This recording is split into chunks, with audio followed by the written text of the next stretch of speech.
அனைவருக்கும் வணக்கம். இன்றைய விவாதம் நான் நன்மை நான் தீமை. நான் வங்கியில் உள்ள நன்மை மற்றும் தீமையை பற்றி பேச வந்துள்ளேன். பேங்க்ல வந்து பணத்துக்கு வட்டி தராங்கல்ல,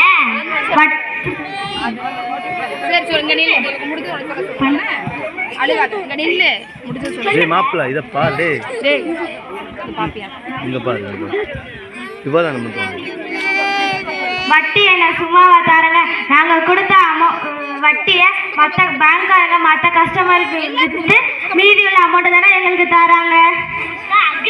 நமக்கு agriculture loan, personal loan, education loan, இந்த மாதிரி பல லோன் நமக்கு தராங்கல்ல. லோன் தராங்க மற்றும் இன்ட்ரெஸ்ட்டும் கொடுக்குறாங்க.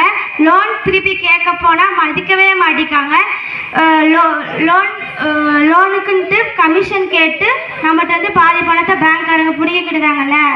நமக்கு தான் ஏடிஎம் கார்டு தராங்கல்ல, நம்ம போய் பணத்தை எடுக்க பேங்க்ல லைனில் நிற்க வேண்டிய அவசியமே இல்லைல்ல. நம்ம அக்கௌண்ட்ல எவ்வளோ பணம் இருந்தாலும் 20,000க்கு மேலே எடுக்க விட மாட்டாங்க. நன்றி.